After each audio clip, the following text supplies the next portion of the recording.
Hi guys, let's talk about Genesis chapter 20. And in this story, it's about Abraham and Sarah, where Abraham tells Sarah, "Hey, I know you're a beautiful woman, okay?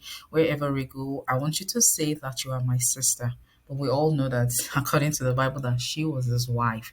So he wanted Sarah to, cover up the situation. And that's how we are sometimes, we try to cover up situations because of things we're afraid of what is going to happen. Abraham was actually afraid of what was going to happen to him if people know that she was his wife and all that. And so he was afraid, but he had forgotten that God had called him in the beginning. I mean, the move he was making wasn't his move. He was in awe with his father, and then God called him. So he should have known that God had his backing. And if God called him, it means that whatever waves or storms or whatever it is, that God was going to protect him. But in that moment, Abraham actually forgot that he had a covenant with God. And he tried he tried to help God.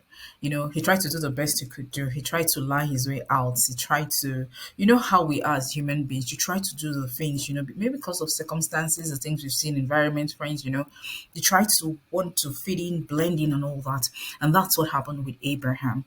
The amazing part of the story as you read down is the fact that even with all this, the Bible says that God restrained Abimelech the king from actually sleeping with Sarah. I mean, God was so interested, invested in this man, the same way God is invested in you and I. So there's really nothing to be afraid of.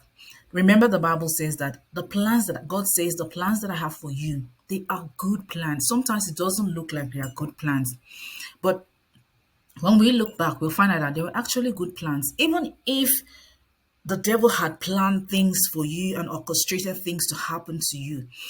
God always finds a way to make sure that those things turn out for our good. Remember the story of Joseph? Yeah. So you see, God actually talked to Abraham in Abimelech in a dream and told him, return that guy's wife back to him. And he didn't just return his wife back to him, he returned it with things, they brought things to him.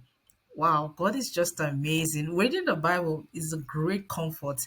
I mean, you should check out Genesis chapter 20 and share your thoughts with me.